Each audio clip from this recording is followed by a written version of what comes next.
Hello there, and welcome to Thank the Maker, a podcast about heroes, princesses, scoundrels, hokey religions, ancient weapons, and all things Star Wars. The rookie gets beat by the Wookiee. My name's Adam Russell. I like that little jingle. Hey, I'm Nick Gambarian. It's Mike Forster. I am quite surprised by this episode of Star Wars in the Because sense you've seen that it already? no. More so that I think hearing, going through and reading some of the director's notes and some of the other people that worked on the show. Are we just getting into it? I feel like we're getting into it. How are you guys? Hi. Let's talk about this Good. first. Hi. Are we good? What's Hello. happening? I'm not dead. I'm tired, but I'm not dead. Let's start there. Adam, what shows do you have coming up in the next couple weeks? You muted yourself, but I don't have see any you. shows coming up in the next couple weeks because my band is out on tour without me. What? Adam's not performing. Wait. No. I'm going to see you in Wisconsin. Oh, yeah, that's next month, right? That's in August. It's a couple weeks from now. Ugh, I don't know. Time's an Okay. illusion. Yeah, we are playing a couple festivals. One with Yellow Card and Bayside, and one with somebody else. Wait, are we We don't together on? Yeah, no, we don't have any shows until October. What am I thinking? I don't know. See, I don't know anything, Mike. I know nothing about my own jobs. That's fine. Don't worry. I'll do that for you. Yellow Card and Bayside are playing a festival. Ah, there we go. And Yellow Card are playing a festival. We are not playing with Yellow Card anytime soon.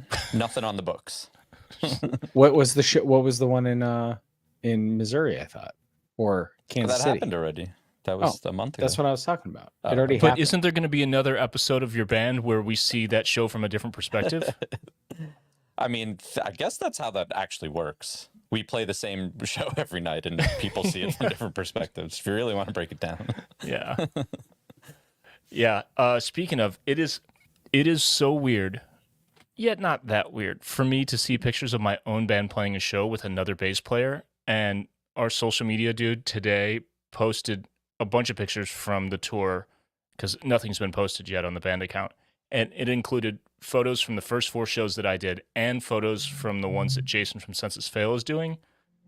And it was like, my wife and I just watched all 3 Back to the Futures the other day. It was like we were in Back to the Future 2 and Doc Brown was drawing 2 timelines on the chalkboard, trying to explain this split in the space-time continuum. In 24, I've actually seen Bayside play a handful, like a really small handful of times while I was in the band. I was just going to tell you the story because friend of the show, Dion Ann Berlin, when Bayside was playing our last show with Ann Berlin in 2014 on Warped Tour because they were going away for the foreseeable future, Dion played one of our songs on bass. And I kind of just I didn't go into the crowd, but I got as close as I could. I kind of stood by I don't know, whatever, the front and just watched Bayside for a second. And I was like, wow, that's great. I just took a song off. That's amazing. Well, But then there was good, another man. weird thing in Chicago a couple of years. We were playing a really small acoustic show and the power went out. And it was a full band acoustic thing, so we did need power. But in reality, Anthony and Jack didn't need any power. So I have a 45-minute video in my Dropbox because I just wound up filming it all where everything was the power was out, but there was a Bayside show. And it was a pretty cool experience. Yeah. So I've seen Bayside a couple of times. Nice. Good band. I like them. It's not for me, but Sure. Right. It's not for everybody. Yeah. Mike, is it at all like when occasionally I make a Mosh Eisley graphic for you because you can't get to your computer? Is that at all similar to what we're describing here?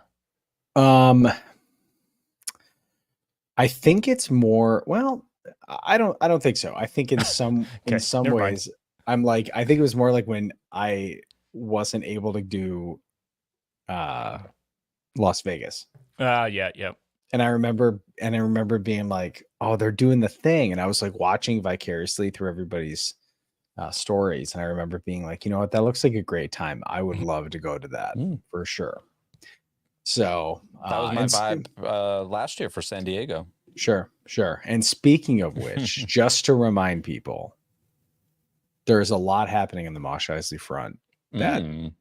San Diego, Mm.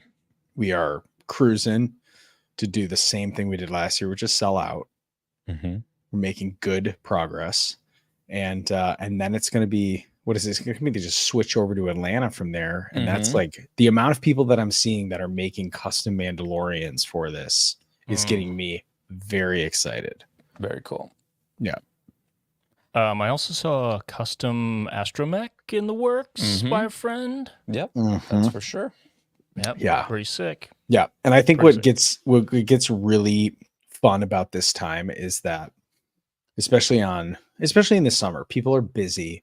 They're doing other things besides Star Wars, but then suddenly, like within that 2-week window of when things are happening, all of a sudden, it's like the floodgates open. All of our merch is starting to show up. All of our extra details.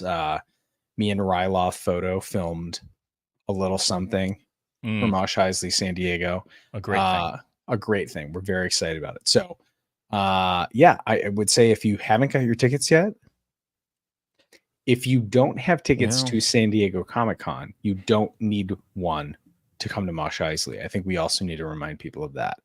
That if you are in Southern California and you feel like coming down to San Diego for the night, you do not need San Diego Comic-Con ticket, which totally is great. Separate event. Just totally associated. Separate event. It's adjacent. Adjacent. Speaking of which, is there anything we can say about San Diego Comic-Con? We already announced it. Yeah, we already announced that we're doing a panel on We are doing a panel. Saturday night. Very fun. We will be drafting. Yeah, we're doing our Star Wars fantasy draft. We've been putting off, we've done one like, 2 years in a row, but we're kind of overdue for one because we were holding out to do it at San Diego Comic-Con. So it's Saturday night at 8. That's the only info I have as of right now, but it'll actually be me and Adam is one team, and then Stephen and Sarah Maciel from Princess and Scoundrel. Those will be the two teams. We're going to go to battle, Star Wars fantasy draft style. And as far as I know, we'll have Mike Schreiner from Roosevelt's sort of hosting a little bit. So we'll see. We're still working out the details, but yeah, Saturday night, 8 p.m. somewhere at San Diego Comic-Con. Yep. And if you don't have tickets to Mosh Eisley yet, and you are attending our friends over at the Dad Batch, we are giving 2 tickets away from Mosh Eisley over at their panel because they are coming they are literally dressing up in their Mosh gear, doing their panel, and then coming right over to Mosh after. So that's going to be a great time. So there will be it's a total homie bounce. It's going to be awesome. The stuff that we're preparing on our end is going to be amazing, just like it was last year. Incredibly exciting. Good times. Great oldies.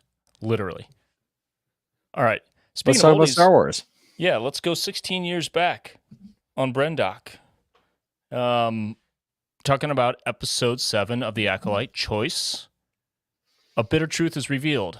Thanks, Todd, or Gary, or whatever. Mark the intern. Mark the intern. Yeah. Yeah, with the short to the point episode descriptions. Yep. So this is a retelling of episode 3 from a different perspective. It's got this like Pulp Fiction light kind of vibe to it, you know? We're seeing what's his name in the bathroom looking out as, you know, the shit goes down. We're all the good stuff. Different shots. Yeah. Like different takes, slightly different framings of the exact same scene. So they didn't just replay all of it. And I noticed this as I was cutting the Instagram reels and the TikToks where I've cut down all the remaining trailer footage. Mm-hmm. And I actually took out a few shots that had not yet been aired because I just thought they were alternate shots, because that happens a lot in movie trailers and TV trailers. I mean, we know this in Star Wars from Rogue One. There were shots that had full VFX that didn't even end up in the movie, that had nothing to do with the actual plot. They're put in there just because they look cool. Studios do this all the time. So I took certain shots out, like the explosion. You see the big wide shot of the fortress, whatever you call it. In episode 3, it's just on fire. In the trailer, we see explosions, and I thought, okay, they used an alternate, so I just took it out. And then here in episode 7, we see the explosions. You see also Soul reaching for the twins as the bridge is collapsing. Right. The camera kind of flies into him, and he puts 2 hands out and does this big kind of force grab. the shot in episode 3, it's a much closer kind of medium shot, and he's just holding it. It cuts later. And I had this whole thing prepared to do another reel about how, they just use alternate shots. Lo and behold, it's a different perspective. So I thought this was really cool. Chicanery. Messed up my damn reels. After I watched the episode, I did rewatch the reel of like remaining trailer footage that you made that we posted a couple days ago. I think all the meat is gone. There might be some establishing shots. Really, the one thing that they keep going back to in that trailer is what they make it seem like is Soul in the ship, like kind of going through that like messy asteroid field thing. So that's really the only thing we haven't seen. Yeah. So that's really the only like meaty part of the trailer that we haven't seen. Everything else is like establishing shots. Yeah. And I think there's actually only one. I think it's the one kind of foggy one. Mm-hmm. It may be the foggy one and that chase in the asteroid or the ice thing, and I think that's it. And that's present day stuff. He's got the long hair. Yeah. And he's kind of like struggling at the controls, so it seems like that's all got to be the same thing. That's not some alternate, and I went frame by frame and really tried to figure this out. So I think you're right. It's that and that one foggy one that looks like Kofar, right? Foggy London town. Yes. Oh, Baxter, you are my little gentleman. So last thing on the different perspective, Soul sees the twins' conversation in the woods. Mm-hmm. Same audio there. Also sees Mother Anastasia training the twins. Same dialogue. We even see the moment where he kind of like scoots off, and then Mother Corbin hears Corbin, right? Mother Coral. Yep. Corbin Dallas. Mother Coral sees or hears the sound, goes to check on it. So we get that. And then we proceed with the rest of the episode. But the key stuff that we get to see, which we were all kind of speculating about, is Kelnaka fighting the Jedi, the other Jedi. We see why that happens. And ultimately, it all comes down to, I'm trying to think of what other, there's another sci-fi thing or something where it all comes down to one person just wants to go home. And like, their kind of hastiness and right. They screw up something on the ship or something. Yeah, and it comes down to Torben not being cool with the fact that they've been there for 7 weeks. They're looking for a Vergence. They have this noble mission, what Soul says, but Torben's young, he's homesick, he wants to go back to Coruscant, and he's like imbalanced. But there's also a conversation about between Indara and Soul about Soul being imbalanced. She's feeling that too. But Indara says something really cool, which we'll talk about a little bit later. We actually have 2 Den of Antiquities things that we can do real quick if we want to later. Indara says 100 years ago, this planet was cataloged as lifeless because of a hyperspace disaster. Ding, ding, ding. Yep. Yet this planet, Brendok, is thriving. And what it comes down to is the idea that there's a Vergence in the Force. Is Vergence a real word? In Pages on Mac, it gives me the old red underline. I didn't bother looking it up in an actual dictionary. I do not know. Isn't that what Qui-Gon calls it? Yeah, I mean, it's been in Star Wars forever. Right. But is it a real word, or is it made up like vaporator, Yeah, sure. You just remove the prefix, like divergence, Vergence. Convergence, yeah. Anyway, Indara describes this concentration of the Force energy centered around a location because Torben's like, what's that? What is this crap? I just want to go home. So they put a little exposition in there. Soul says a Vergence could create life, like what we see on this planet. It's a power that should be studied, protected. Nothing could be more important to the Jedi. This is a noble mission. So there's a lot more there, I think. Maybe not that will get fully explained in this series, but a lot, larger implications of this. Saying something like nothing could be more important to the Jedi. Right. Obviously, the life being created that this is referring to is the twins. We come to, that becomes apparent later. More apparent, more like specifically apparent. But what do you guys think about this thing? Nothing could be more important to the Jedi. Like, is there something else in the High Republic where they're talking about? I remember the initial marketing talking about controlling the Force itself. You guys remember this? Is there anything that you can think of that like aligns with him saying this? Like some kind of like overall mission? Like the Sith, like Palpatine wanting to learn how to create life so he could extend his life, and he brings Anakin in on all that, whatever. Right. This sounds like a Jedi version of that. Is there anything? And patrons in the chat, you guys? I don't think there's anything that, at least that I can remember from the books, and I'm like not totally caught up with the next phase of the High Republic, but like there's a part of me that wonders if this is also them making sure of what we know in the High Republic novels, where the hyperspace disaster, which if people are curious what that is, basically, we're not going into that yet. We'll save it for later. We got a couple things. Okay. Well, I think they're connected, but because I wonder if the Jedi are being told something else and they're kind of being bought into the idea of like, this is why we go and work here, but there's also like 3 or 4 other things of that, you know what I mean? It's kind of like the idea of being like, we're here to go, we're here to bring medicine to people, but it's also like, are we, or are we actually looking to find if there's threats? Are we, right? You know what I mean? Is this actually what we're doing here? So, yeah, I think we'll get into that a little bit more. Yeah, let's circle back around in our mini den of antiquities. Physics buddy Joe, though, patron in the chat, gives us the dictionary definition of vergence. In physiology, the simultaneous movement of the pupils of the eyes toward or away from one another during focusing, and in geology, the direction in which a fold is inclined or overturned. A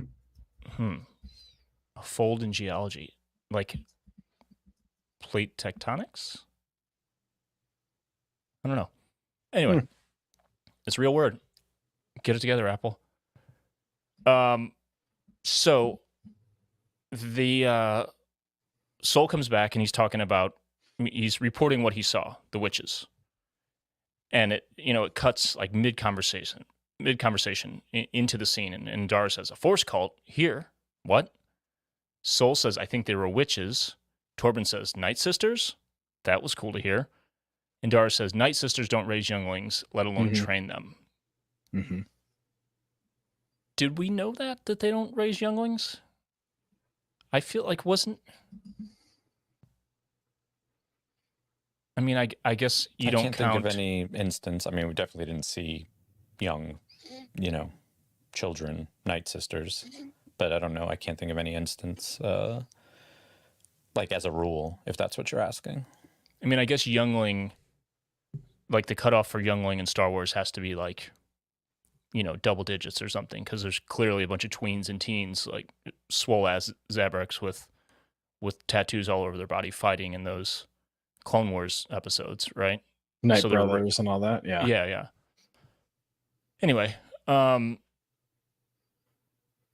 then they also say they don't. Soul says they don't treat the girls like children. From what he saw, at least. And Dara wants to ask the council for guidance. Soul's afraid for the twins. He's feeling something. He wants to go see what's up with this whole thing. Ends up talking her into going to the fortress. Apparently, it's an old mining site. Makes sense. And they break in, like literally break in. Tells Kelnaka to not scomp, what you say, slice the controls, to get in. And like we saw them walk in episode 3, but from this perspective, watching them break in and then just walk in the room, like the audacity. The Jedi suck, dude. They're just I always pick light side over everything. I'm like, I wouldn't even build a normal stormtrooper costume because I want to be the good guys, and I would go the Jedi path. if ever given the opportunity anywhere. I did it on Starcruiser twice. Sure. But God, they really suck sometimes. They're really not the good guys.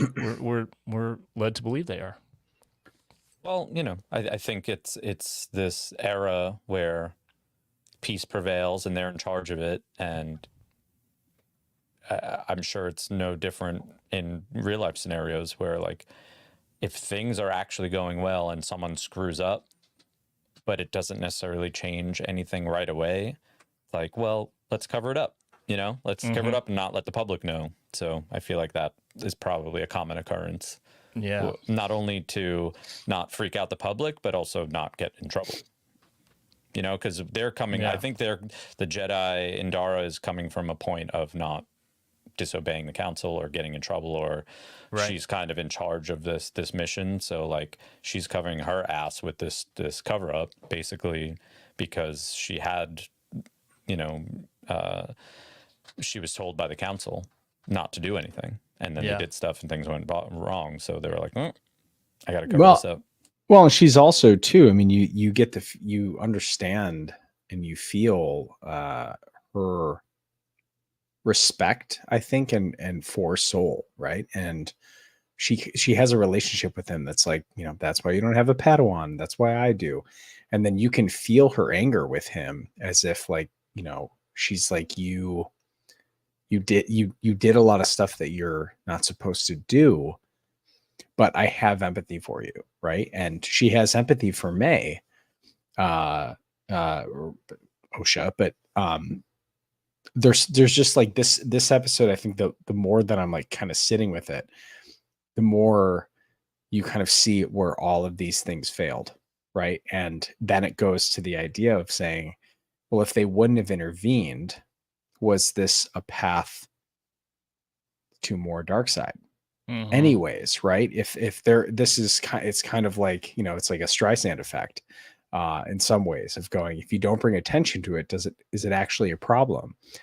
It is until it isn't, right? So I think this episode has a lot of, I'm going to rewatch this one just to kind of like really, I actually thought the acting was awesome in this episode.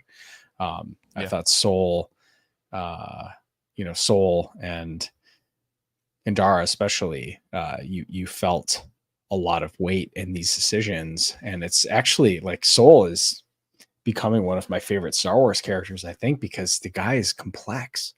Yeah. Like a lot more complex than some of the other, like it's actually super refreshing to not just go, there's a very clear cut good side and bad side. Right. Yeah. Almost in a way, the Sith almost seems like black and white at this point. He's almost like the least interesting thing that happened in this series, as badass as he is. But I wasn't expecting to see Chimera this episode, and I didn't miss him this episode. So I don't know. Something to think about. The thing with, like, I'm over here saying the Jedi suck, their practices suck, it's a flawed religion. But at the same time, there's like all of this cover up, it comes from, like, when I'm saying the Jedi suck, like, the institution is what sucks. Sure. Because all these decisions they're forced to make, all of these like internal contradictions, like the lack of internal consistency in their teachings, like any other religion, leads people to do these rash things that ultimately like work in against their own best interest. Sure. Qui-Gon was kind of guilty of some of that. Soul's clearly guilty of some of that. Indara, all of them, they're making bad decisions because they're forced into these situations. They're forced to like suppress their feelings, all this kind of stuff.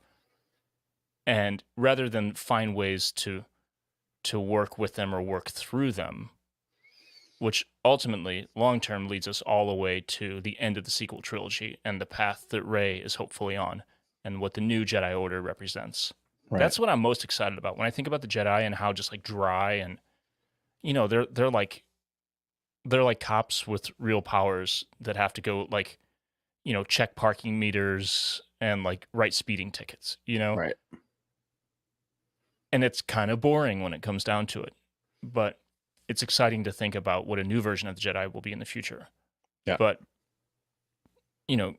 going back to Soul's connection with Osha, he wants to protect her, and he's ultimately coming from the right place. But because of all these rules and all this crap, they're kind of between a rock and a hard place. The fact that they're there to begin with, and he's like Obi-Wan in a way too. Like Obi-Wan's, in episode 4, talks about, a more civilized age, and he's got these like kind of like conservative views about it, and he's ultimately like in conflict with his own best interest, even though he's like he's a great person, he's a great teacher and mentor and all this. He's got these like flaws that are just inherent because of how he was raised and taught, and Soul's dealing with the same shit here.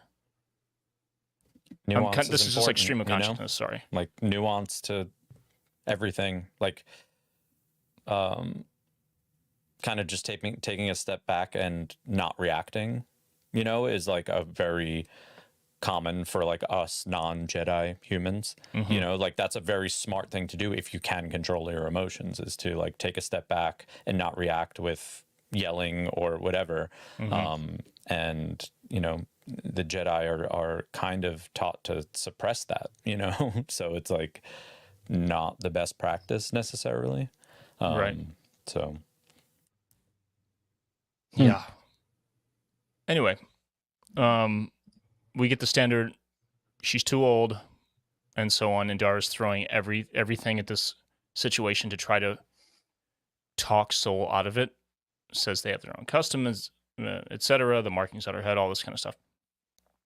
But the great line at the end of it, or the kind of that sums it all up, is don't confuse what Osha wants with what you want. Which is wise. Right. Ultimately, they end up testing the twins anyway, like we saw in episode 3. And Dara talks to the council. Council says no. Then the blood tests come back. They've sent them away for M count testing. Come back as they're in the middle of this conversation. Of course, the M count is extremely high. Torben says their symbionts are the same. Symbionts only mentioned once, as far as I can see in Wikipedia, or Wikipedia, not mentioned once, but one use of that word in one story, and it's not the way it's used here. We can maybe talk about that later.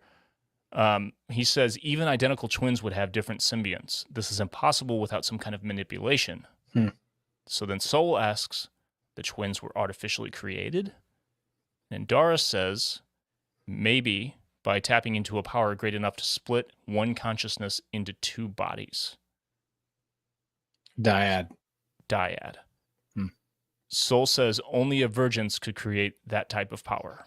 And then Torben, says, this is it. This is my ticket out of here, and runs off and says as much as he's getting on the speeder. This is the shot from the trailer where he's speeding away. Don't you see? We just need proof of a Vergence, and those girls are the proof. This is our ticket home. Takes the speeder, goes to the fortress, and the shit hits the fan. Yeah. Right. So that, like, right there, the little seedling of him wanting to go home from an earlier scene, that's Jedi 101. That's like longing. That's like, missing Anakin, missing his mom, like that type of thing. So it's like he is so ready to leave that he reacts with his emotions instead of thinking. And that's all path to the dark side, or at least path to something bad happening. Well, right. And this explains, like, I think when we were sitting there being like, man, what, like, this guy, at least we saw him as a master, which I'm sure maybe we might never get an answer as like how he became a master, but what happened that made him take the brash vow? And now you're looking at this going, he made one decision and all this went to hell. Yeah. So you're like, I get it. It's probably pretty like traumatic being beat within an inch of your life by a Wookiee who is also your friend. Right. Yeah, sure. So sure. Yeah. Because you made one bad decision. Yeah. So I think in looking at it, what I think is super interesting on our side of things, of looking at it from this perspective, of course, is that, you have Soul, who is like almost like enamored with this idea, the same way that Luke was enamored with the idea that like Obi-Wan like Luke is like so sad when Obi-Wan dies. Yeah. They knew each other for like 12 hours, right? And It's like I'm you saying, don't even believe in the Force. What does he right, say to right. Leia? Yeah, right. Yeah. Yeah, right. So good. Enough that Family Guy like rips on. It's like, oh, really? The guy that Yeah, you so met funny. 5 hours ago? Those movies are perfect, okay? Right, right. Lay off, Mike. George never made a mistake. He never made a mistake. But I think what's interesting is then May comes out and Soul is so convinced about his connection to her that he calls her the wrong kid, Yes. which I think is like speaks to the fact that when she tried to sneak onto the ship, he like never made that mistake again. So it actually makes me think that like he learned from that enough to recognize what was going on. But I think his heart is obviously in the right place. He sees it as a sign of the Force that like this person comes into his life. They're like, they're at this tree, like all of their twins, all of this. Like I'm sure that he's looking for it, knowing that his responsibility is to have a Padawan. I think there's a reason why Indara calls that out specifically. This was a kind of a crazy episode when you think about what happened and where we're seeing these Jedi in this moment for sure. Really good point, or really good speculation in the patron chat. Board Game Cantina says, was it me or did Torben want to go home because he has an attachment waiting on Coruscant that the Jedi better not find out about? So it could be more than just he's a homesick, adolescent. Yeah, I was getting homesick vibe, but I don't know. Could be anything. I mean, if you think about what this show's doing, like killing off almost every cast member, almost everyone is culpable in this terrible conspiracy, everyone's screwing up everything. Why not have another layer of him also having a partner, a romantic interest back on Coruscant? Pile it on. Speaking of killing cast members, my first thought when I saw Carrie Ann Moss, Indara, I was like, oh man, that person who I remember reading a comment on like after like episode 1 and 2 dropped, and a comment like a dude was like, the only reason I want to watch this show is because of Carrie Ann Moss and they just killed her. I'm never watching it again. I'm like, oh man, this poor guy, he's not going to see that she's in another episode because he stopped watching after the first episode. Sure. Poor guy. Sure. Patience. Right. Which is generally what I like to do, right? Like I like to walk into a movie, and if I get, I see my favorite character get killed, the Watchmen, right? The comedian I love the comedian. He gets kicked out of the window. I got up, I said, not for me. I gotta go, right? You took a dump in the aisle, you gave the finger to everybody in the room, and you bailed. I looked up and said, what are you going to do? Explain what happened? Come on, I'm out of here. Yeah. You went like this. I don't have time. I don't have time for this. I want to watch it in a linear fashion. All right, so let's go to the scene where they burst in and we're seeing the other perspective of what we saw in episode 3, right? Where they're having the first conversation with the witches, right? Mm-hmm. And one of the sisters takes over, or sorry, one of the witches takes over Torben's mind, or takes control of it, gets in it. His eyes go black, he drops to his knees. We see it now from his perspective, and it's Mother Anastasia speaking to him, like not taunting him, but tempting him, and playing. She's reading all of his feelings and everything. She knows exactly what he wants, so in straight Sith style, offers it to him and manipulates him. And when he drops to his knees in episode 3, we see in this one, she tells him to kneel. Basically, like, ask me for what you want. You want to go home? Tell me you want that. Now kneel. And he does. And it's like, I've been pretty team witches since the beginning. Sure. And this whole thing felt so truly dark side. Mm-hmm. There is another, like, later interpretation that we'll get to, which I think is like the ultimate point of this whole series. But in this moment, this to me was like the full reveal of like who the bad guy is in a way. in that moment. Did you guys get that same vibe? Like the light side witches in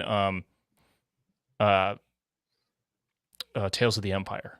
Like, sure. they're not necessarily bad. Right. They're not necessarily dark. You can be doing magics and not be dark. And I kind of had that feeling about this coven as well until this moment. What I think too on the mirror of the episode, right, is that Indara was willing to leave them alone, and Anastasia is willing to let her daughter go with the Jedi. Mm-hmm. Like it's like the parallel was obviously on purpose, that both of them were kind of understanding that maybe the way that they thought maybe what they should do is not what they're going to do, right? And so I think that was pretty cool. I think on the side of I'm with you on the it's hard to say. I don't know if they were the we have to sacrifice everyone line that May says. I have an interpretation of that.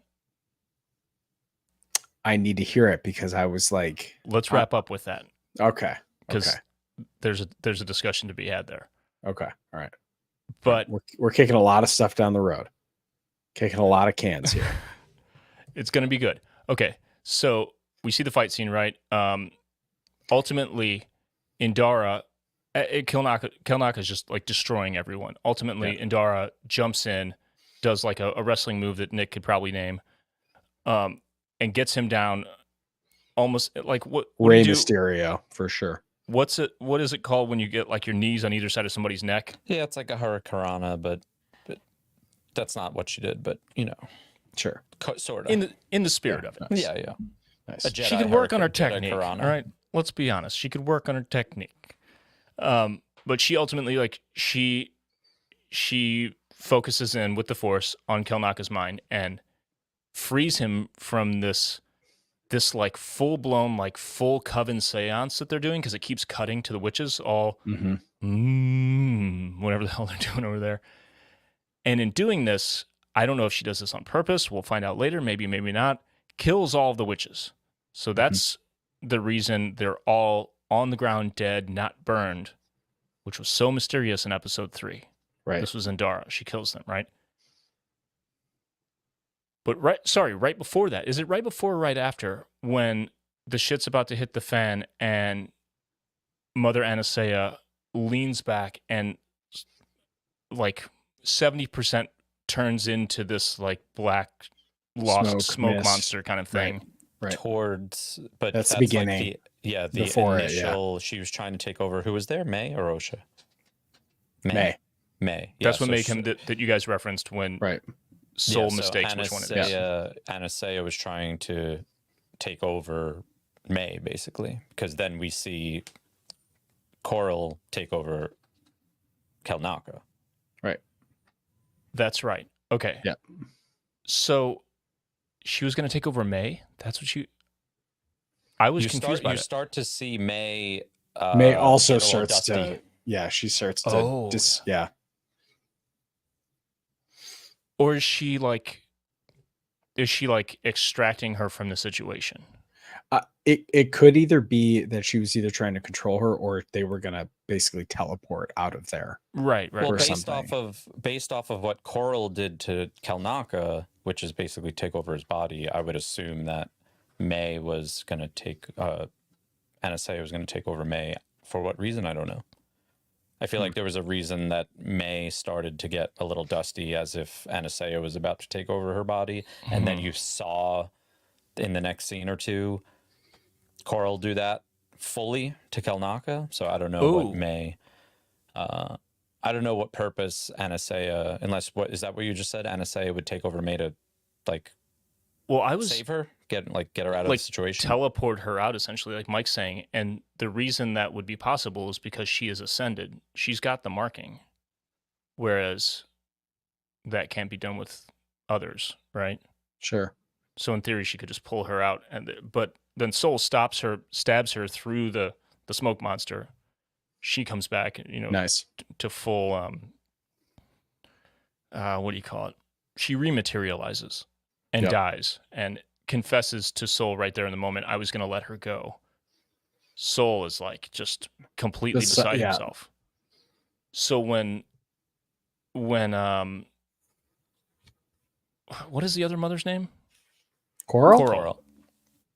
So when Mother Coral comes at Soul, he won't fight back. He won't draw his lightsaber. He's just dodging. He's hands down, and she's screaming at him, "Fight me, fight me!" Right. And he won't, because it's like he's not going to let himself die, but he just knows he's done something terrible. Right. So this thing gets back to what we talked about with Carrie Ann Moss killing the rest of the witches. But then, and let's see what happens next. Mother Coral goes and tells May to go. I'm messing up the order of this. Basically, she gets May riled up. She tells her to get mad. Like, she's truly the dark one in this equation. Sure. You know, she's telling her to like to use the darkness, use her anger, and that's what leads to the fire and everything. We see that after she does it, she doesn't mean to do it as big as she does, or she immediately kind of like realizes what she's done. She drops the sort of lamp kind of thing, all the fuel lights on fire, and she runs and she yells, "Mama, mama!" Right? Right. She's scared. Yeah. Mm-hmm. So again, I'm messing up the sequence of this, but ultimately, it ends up being. This is brutal. So it's the shot that we talked about earlier, where Soul reaches out and he grabs both sides of the falling bridge, and he's not strong enough to hold them both, and he makes the choice, going to the title of the episode, makes the choice to let May fall to save Osha. Right. And it's because ultimately, like, he's got this connection with her, and he knows, which is the most messed up part about it, he knows that May saw him kill their mother. So he couldn't save both of them, ultimately. Like, Sure. And in that moment, I guess he's doing the calculations and he's feeling it in the Force. Like, if I save both will be lost.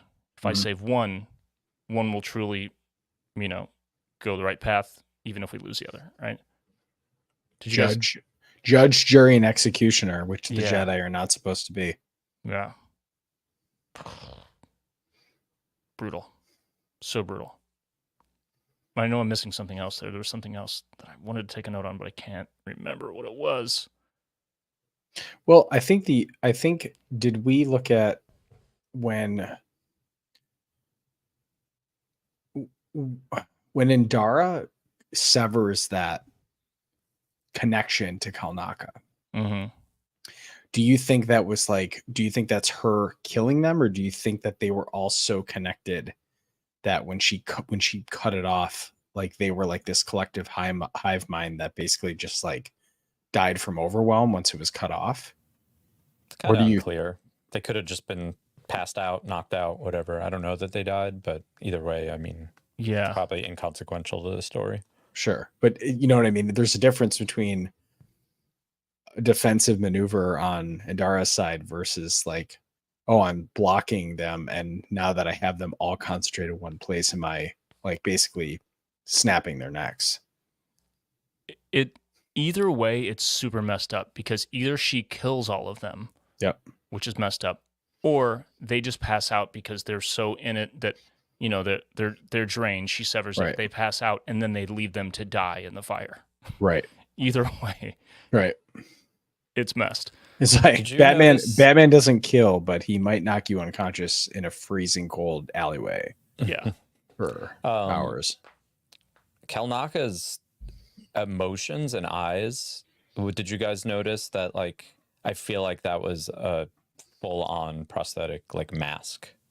He had. I want to say he had like forehead wrinkles at some point, and his eyes were definitely not just like, like Peter Mayhew or Jonas, like Chewbacca Yeah. eyes, you know, like I feel like they were mechanical, like there was a full on prosthetic mechanical mask because he was emoting some like emotions you don't normally see a Wookiee.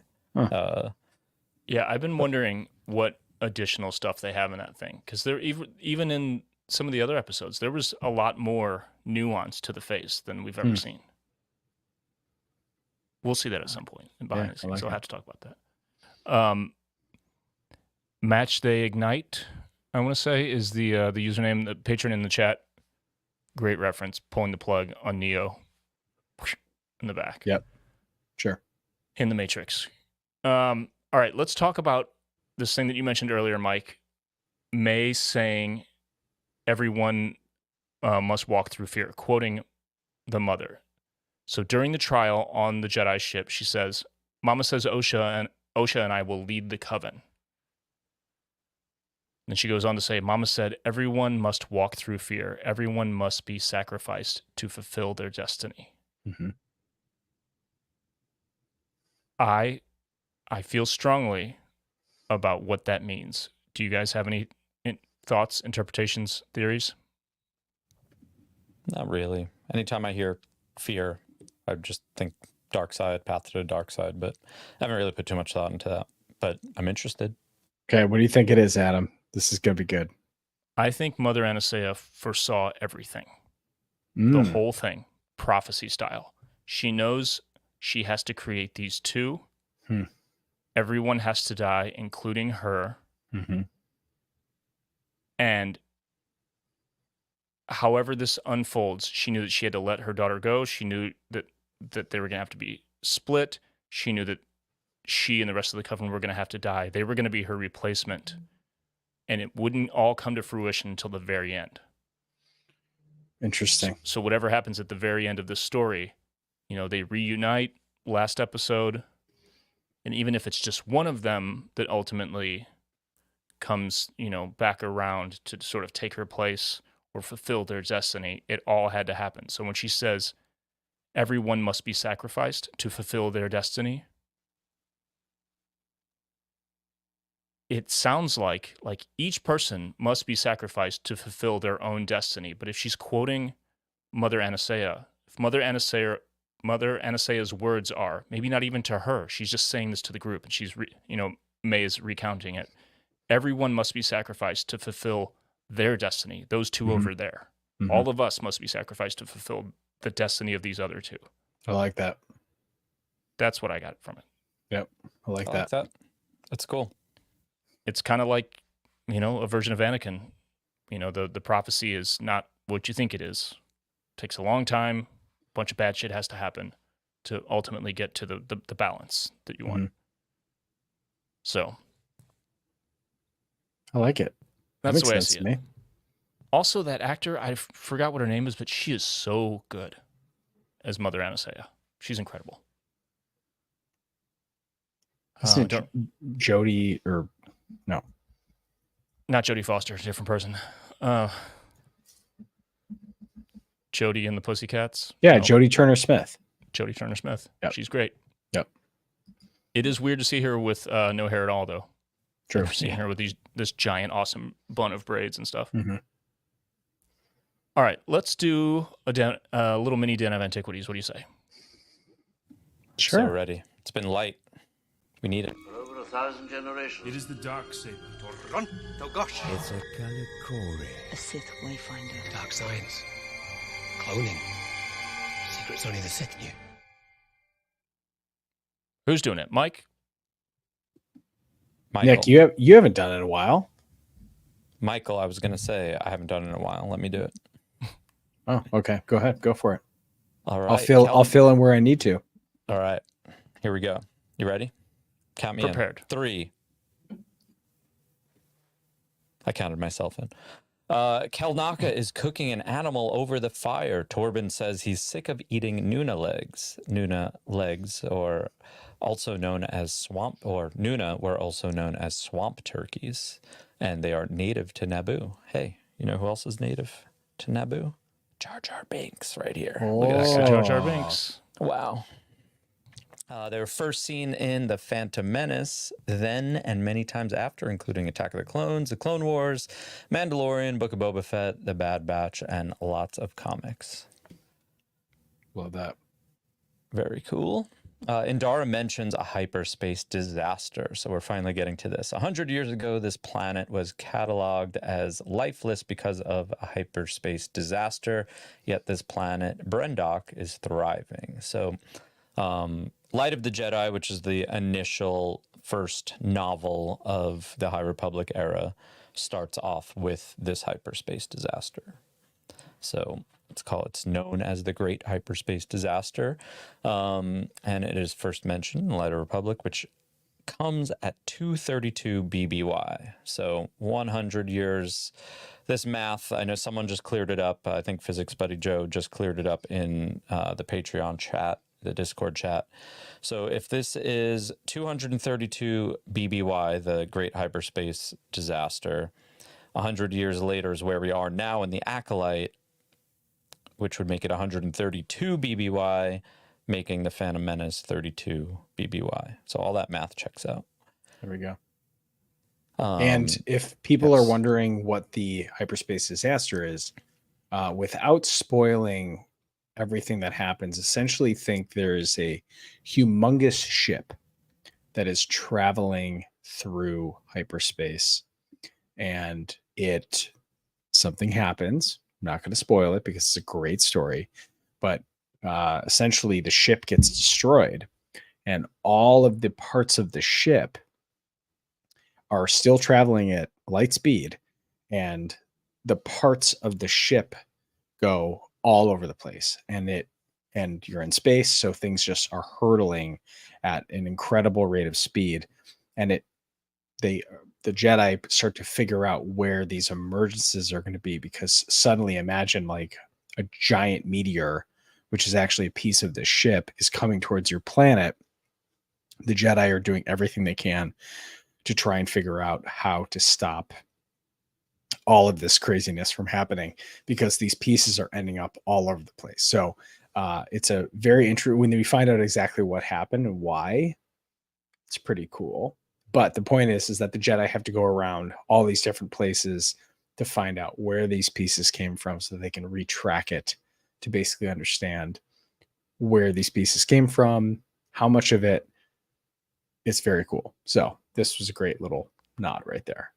Spoiler alert, at the end, George Clooney sacrifices himself to save Sandy Bullock.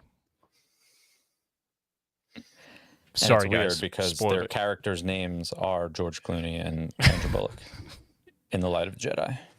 Yeah, Bullock is a common name in the Star Wars galaxy. Yeah, That is crazy. It's played by different actors, but those are their names. It's weird.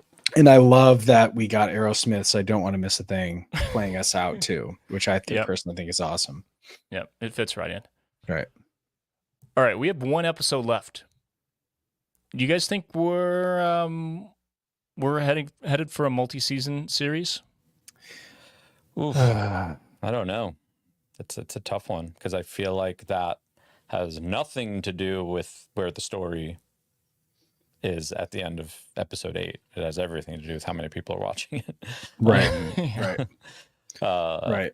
It's probably, if Leslie Headland and Lucasfilm are smart, they would leave it somewhat open. It's got to be one of those new age Star Wars things where it's like, it's got to be two things at once. It's got to end this story and have potential to be a second season. But this episode in particular, I guess why you're asking that, really just nothing's getting answered. I feel like, the things that are getting answered are a little obvious, that things that we've been saying, like we knew that the Jedi screwed this up somehow, so we just saw it tonight.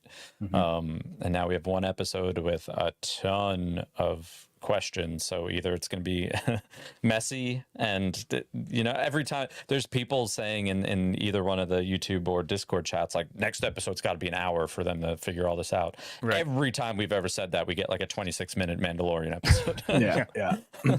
So I don't think we'll get that, but we'll see. There's definitely a lot. If we're looking for answers to like wrap everything up, it's going to be a hell of an episode. But I don't know if they'll necessarily do that. I think if the runtime, if the leaks are correct for the runtime for next week's episode finale, it is not going to be an hour. I think looking at it from a perspective of not criticism in a way of saying that I think that this show should have been different. I think the actual criticism is that we're still I think Disney is struggling to tell stories that aren't necessarily designed to be this episodic, right? Like I think we saw it a little bit with Obi-Wan. I think we're seeing it a little bit here where some of these transitions feel almost like starkly awkward, Mhm. where I think that this series may have benefited from being a mini series, maybe 4 episodes, so that we could have not ended them as cliffhangery as they maybe weren't designed to. I think coming at it from this perspective and kind of getting, I try to stay up on like, oh, how are things? How popular are they? The Acolyte, at least according to whatever the equivalent of Nielsen ratings are, is above Andor. Well. But it's not, I wouldn't say that it's like a top, it's not a top performing show, but again, it was a pretty big swing for them to go, there's a lot of lightsabers in here, but you're not going to know any of the characters. It's based off a series of books that most of you have never read.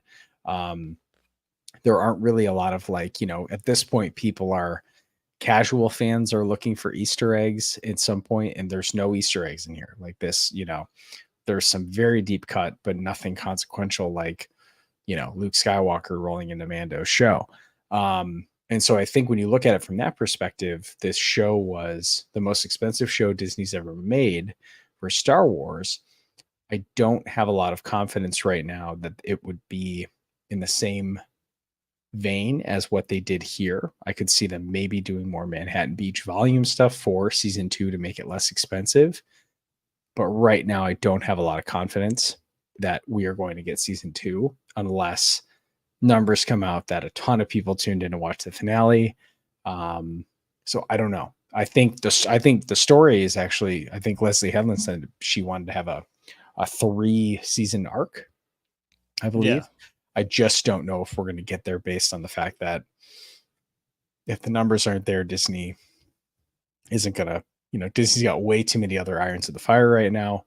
Yeah. I'm so interested in where they take the story. I think it would be disappointing for everybody if we did not get at least a season 2. But at this point, we don't even know if Ahsoka has made progress in season 2 yet. So I'm kind of like, we're kind of sitting rough. here. Like it is. The one thing I'll say too is, again, it depends on how many people are watching this, but there's no merchandising to this, and like Star Wars, is merchandising. Right. They're not selling anything for this. Like there's not going to be Black Series for any of these characters for a while, and that's the only merchandise I've seen. I'm not walking into Target or anywhere and seeing an Acolyte shirt. So right. That's something huge that they have to think of. Like all of these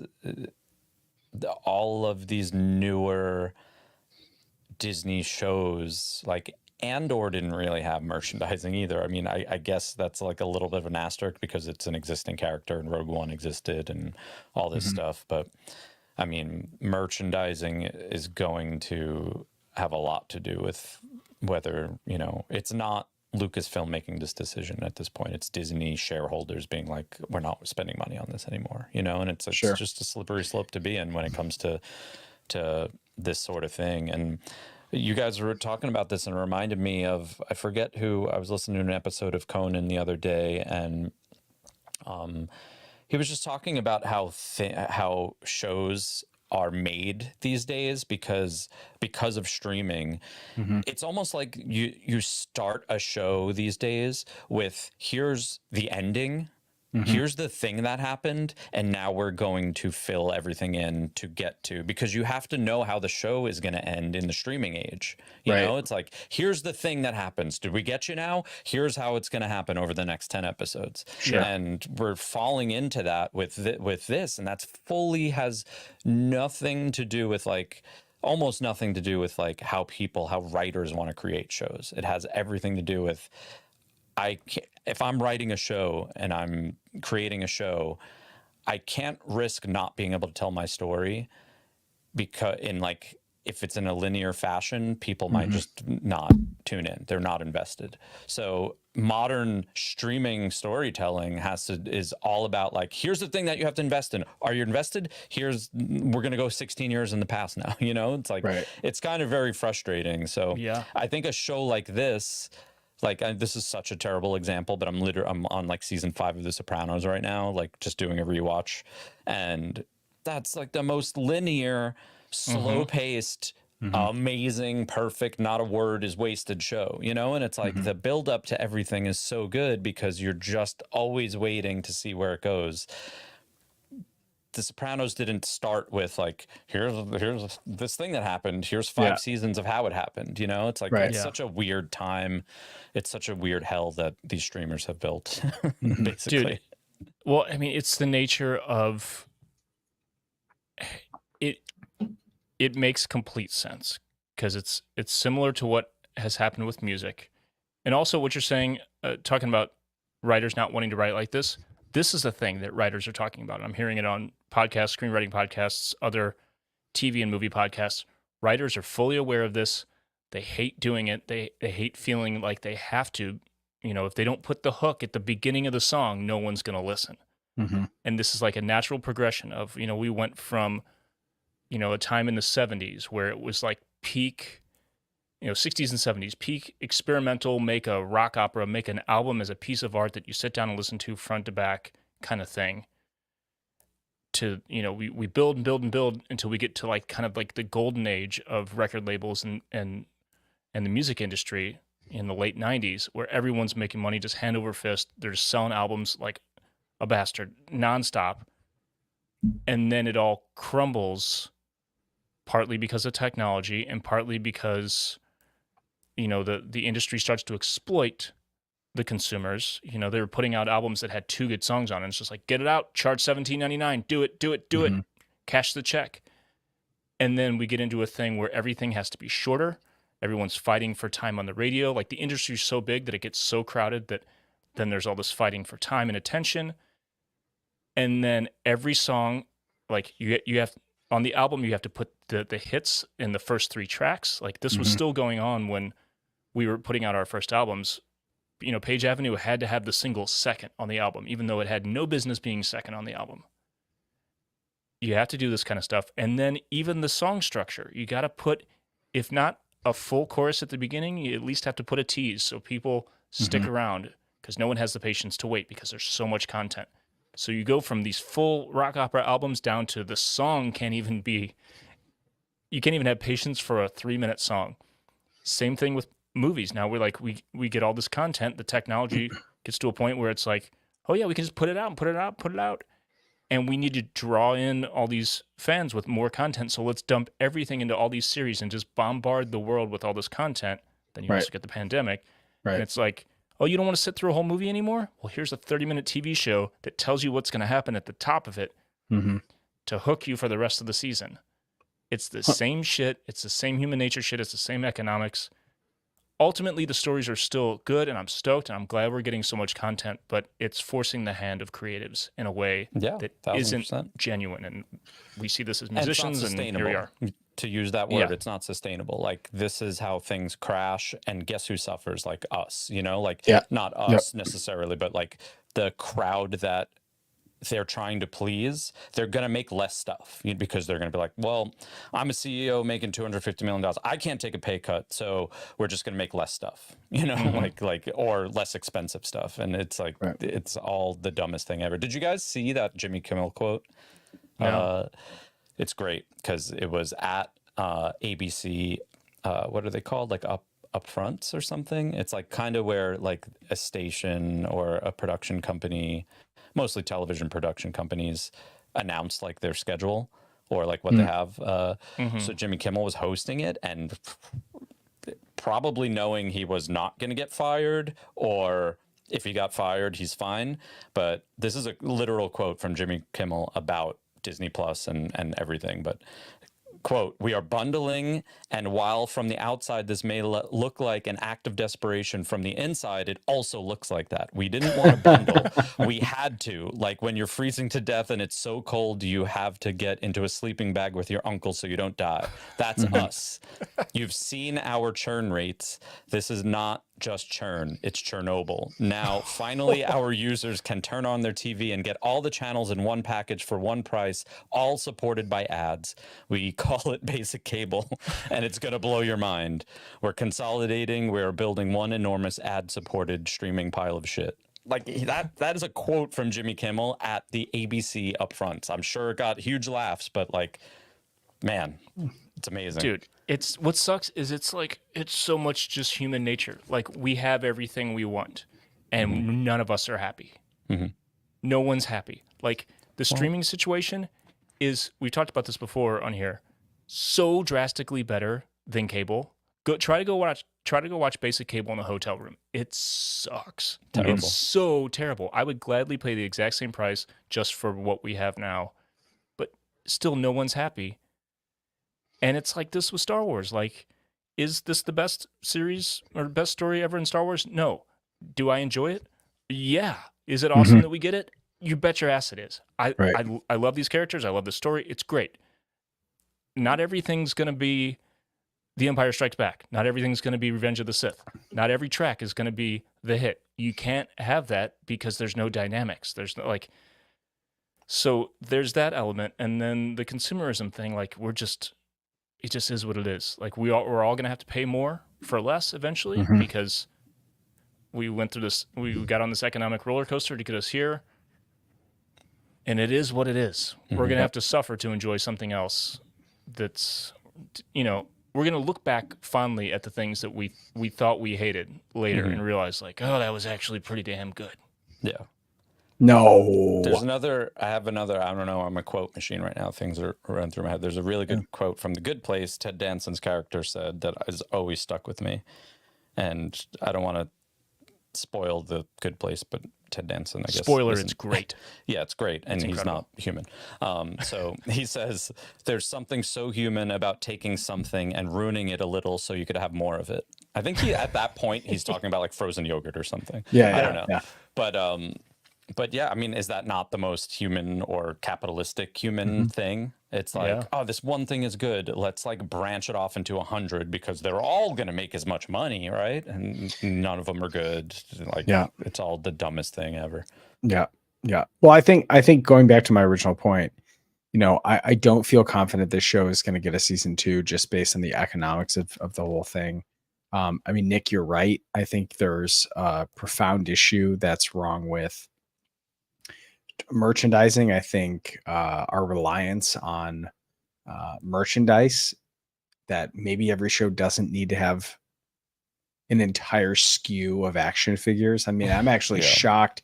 I'm actually shocked thinking of how much from Andor we got in the Black Series. I mean, we got 8 or 9 different characters in from Andor, which was a show that was, and that stuff's for us, you know, like the exactly thing is Grogu is the best thing that Disney's done as far as like most Star Wars fans like it, and it was a cultural phenomenon, you know. You can't really just keep doing that. That's a difficult thing to do.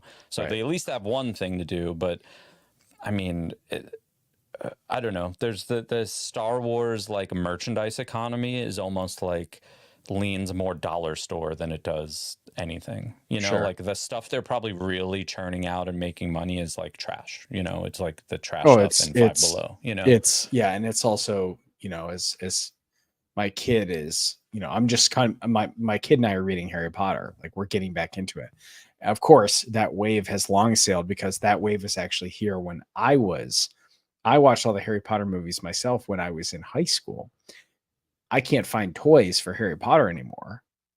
I can still find a Lego, but like even on this, like the Acolyte, we had one Lego set from the Acolyte, or we had one Lego set from Andor, and yet we've got a million Clone Wars ones. We're still getting Rebels. We're still getting all of these characters. Like I don't. There's no plan for anything Acolyte, and so it makes me think that, you know, this was a let's test a new era. let's test characters that have no connection to the Star Wars universe as far as we're concerned. I think it was a test, but if you remember when this slate came out for the Acolyte was the original hype machine 2019 or whatever it was, when we were sitting there, Lando's getting his own series. There's going to be a new droid. There's going to be, Rogue Squadron. There's going to be like all this stuff. And we were sitting there like, this is so bad. It's going to be amazing. Yeah. Right. And then like half of it happened. Yeah. Right. So you're kind of sitting here going, and this was one of the longest, most expensive series they've ever done. And that has nothing to do with my criticism of the show, because I think the show has actually been pretty amazing in terms of just giving us something fresh for Star Wars. A murder mystery in Star Wars is amazing. Yep. I'm looking at the suits and going, they've stopped cool projects for way dumber stuff. And I think they're just looking at it and going, this show was really expensive to make. It's got certainly, at this point, it's got certainly its own counterculture to it. I just don't see them making any investment right now on more of this when they're looking to get back to Baby Yoda. That's what I think. Dude, think about it like this. We need to wrap up, but the smart thing to do, if you're not in this like immediate, within the fiscal year return kind of ultra capitalist shareholder driven bullshit model, the smart thing to do is just play it long term, because we know that if you go and drop dozens of millions of dollars on Jar Jar toys, only to find out that people don't want Jar Jar toys, you're going to try not to repeat that mistake. So you play the long game, you figure out what works, and then you give people the Clone Wars toys, years after that ended, after people, have been beating down the doors for it, or it has a resurgence or whatever. Because ultimately, like, this isn't brand new IP starting from scratch that they're hoping to repeat the success of Star Wars on. This is just a continuation of Star Wars, which ultimately has the cyclical, family generational kind of thing to it. So as long as you just stay the course and give people what they want when they come around in due time, or the buzz builds and you seize the right opportunities, everything's all good, and that makes sense as long as you do it and follow through and don't just like bend to what the board and the shareholders say. Right. Which they're impatient. They're more and more impatient now than I feel like we've ever seen them. Right. And late stage capitalism. Lucasfilm is like subsidiary of Disney. Disney losing money in other areas affects Lucasfilm. Like that's also part of the issue, which wasn't in the Lucas era. Well, I mean, it will be, in my opinion, like once I'm actually surprised we haven't heard anything from Skeleton Crew. Like we are getting a very, very, very small little leaks here. At this point, we have the names of Jude Law's Jedi. We have the name of the ship. We have the name of the kids. That's all we have. And none of that is actually out there. So I'm thinking next week we get the finale, and then probably Thursday of next week. Guess what?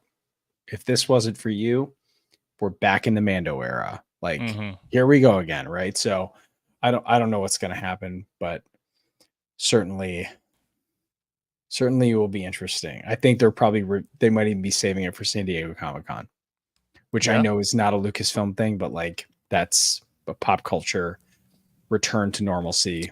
I think that's where we're going to see it. That could be a curveball. D23 is in August. Yep. That too. Yep. So but since they've been out of the Comic-Con game for so long, they haven't messed with it, Marvel or anything, for so long.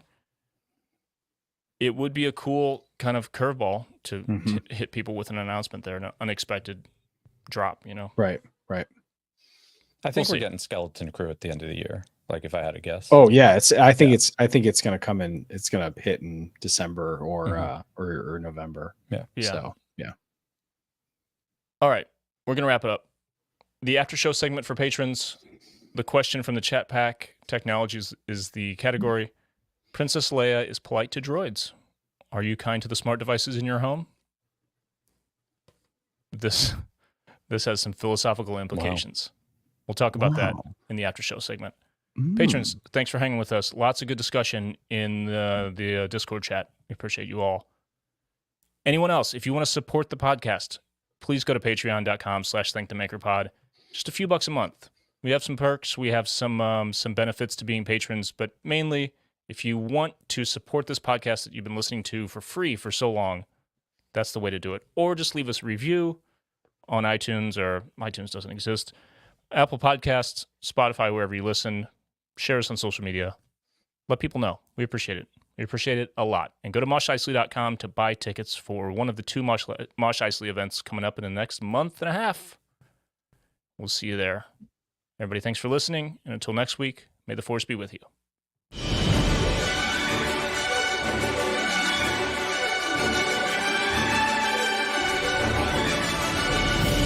If you enjoy Thank the Maker, you can support us by following and leaving a review on Apple Podcasts, Spotify, or wherever you listen.